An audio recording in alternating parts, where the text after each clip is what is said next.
In the previous session, we discussed what is business process. In this session, we'll discuss 3 ways to enhance business process, including business process reengineering, business process improvement, and business process management.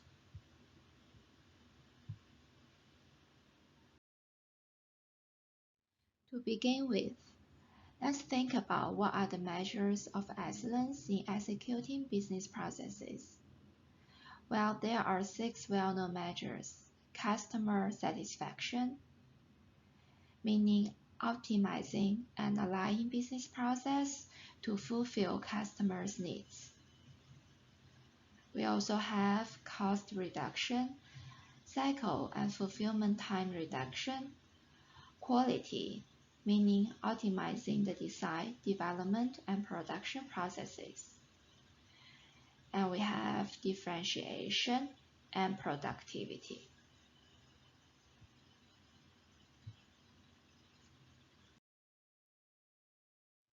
How does an organization ensure business process excellence? There are 3 ways. If the company wants to have a radical redesign, they need business process reengineering, or BPR. If a company only wants to have a less radical, less disruptive, and more incremental approach, they can use business process improvement, or BPI. To maintain BPI efforts over time, organizations can adopt business process management, or BPM. We will go through each of the methods in the following slides.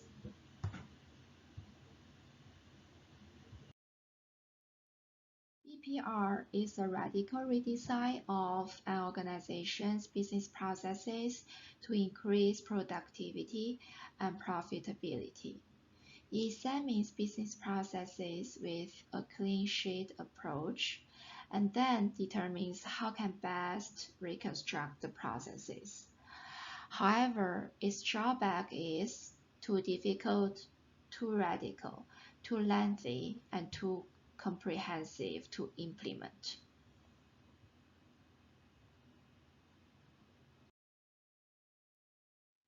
Let's take a look at an example of business process reengineering. I think we all know about Ford. In the 1980s, the American automobile industry was in a depression, and in an attempt to cut costs, Ford decided to fight inefficient processes.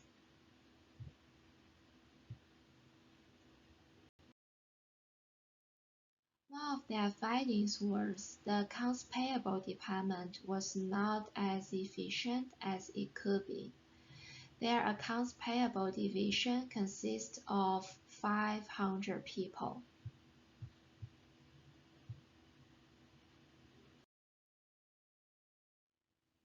So they decide to move away from paper-based operations to a centralized company database, and by doing so, they have a 75% decrease in account payable staff by automating the process.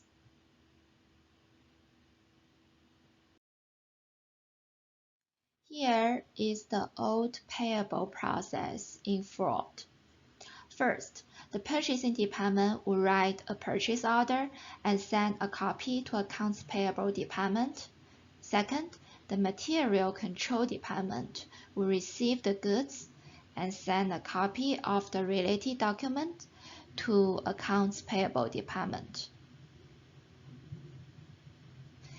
At the same time, the vendor will send an invoice for the goods to the accounts payable department. Then the clerk and the accounts payable department will match 3 documents: purchase order, received good document, and the invoice. If these 3 documents matched, payment will be issued. This, of course, took a lot of manpower in the accounts payable department.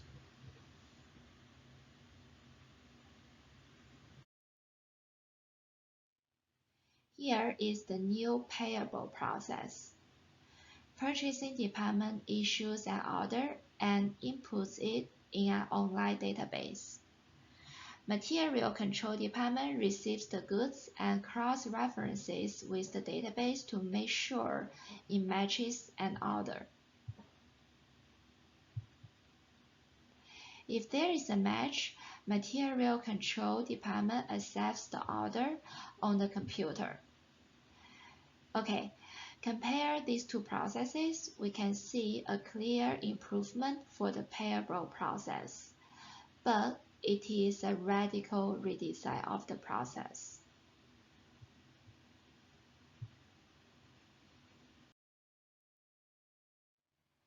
Business Process Reengineering, or BPR, is a radical redesign of an organization's business process to increase productivity and profitability.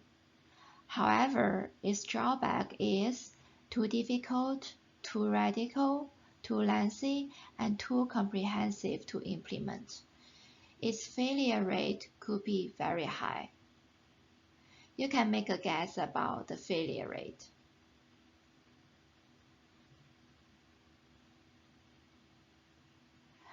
Okay, a study published in 2018 states that the failure rate can be up to 70%. So companies should be very cautious when applying BPR. Compared to BPR, BPI, Business Process Improvement, is a more incremental approach to move an organization toward business process-centered operations. It focuses on reducing variations in process outputs by identifying the underlying cause of the variation. For example, Six Sigma is a popular methodology for BPI. Six Sigma seeks to improve the quality of the output of a process by identifying and removing the causes of defects and minimizing variability in manufacturing and business processes. The term Six Sigma originated from terminology associated with statistical modeling of manufacturing processes. The figure here shows the normal distribution curve. Errors only happen outside the Six Sigma, which is outside of 99.99966 percentile.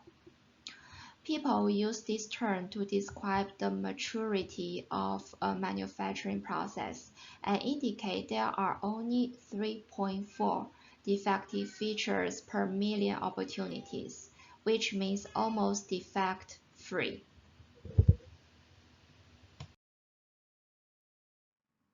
The methodology of Six Sigma has 5 phases.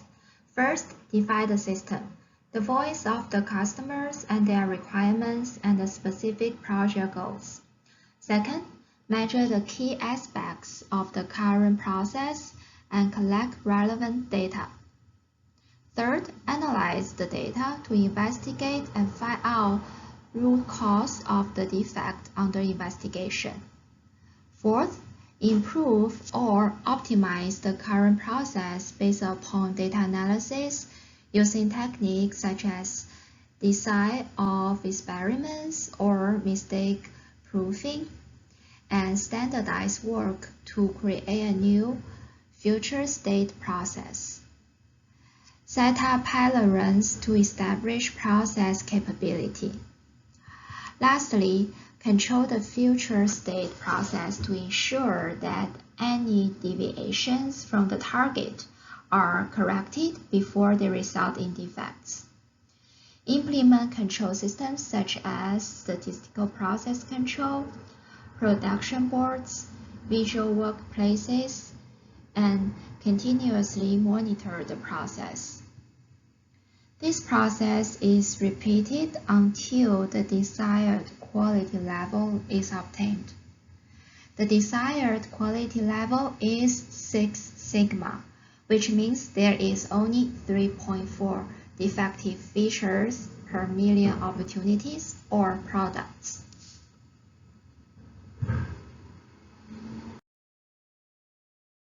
Here is an example about how you can apply BPI or Six Sigma in clinical process to reduce medication errors. First, define the problem. The problem is there are quite a lot of medication errors across the hospital, so we want to reduce the number of medication errors system-wide. Next, we need to define the medication error, which is any defect in the process that, if not detected, will lead to an error reaching the patient. And we need to collect data for medication errors. The third step is to analyze what triggers medication errors. The finding is lack of standard process and there are variations in the clinical process.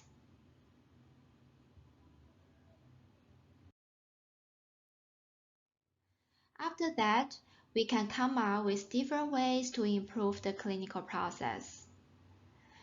Possible improvements include develop standard process for administration, develop standardized order form and guidance for clinical use, develop standard operating procedure for communication between nurse units, physician practices, and pharmacy. Develop data collection process to identify and check medication errors using the error definition. And the last step is control. We need to check and verify the stability of the improvements and check whether the above solutions improve clinical quality by reducing medication errors. If not, we will come back to the first step and start the loop again. Here is a comparison between BPI and BPR.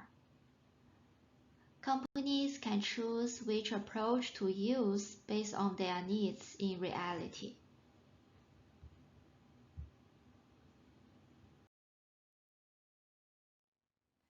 As we mentioned previously, to sustain BPI efforts over time, we need Business Process Management or BPM. BPM is a management system used to support continuous BPI initiatives for core business processes over time.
Business Process Management Suite, or BPMS, uses an integrated set of applications used for BPM. Here is an emerging trend of social BPM, which use technologies to enable employees to collaborate across functions internally and externally using social media tools. Here is an example. An airline passenger uses Twitter to communicate or maintain his concern to the carrier. The airline carrier in turn is notified and opens a maintenance ticket, so the reported issue can be addressed as soon as possible, and also provides an almost immediate human response to the passenger. This is an example about how customer service personnel uses social BPM to solve problems in real time. Okay, this is the end of this session. Next, we'll discuss competitive advantage and how to apply strategic information systems.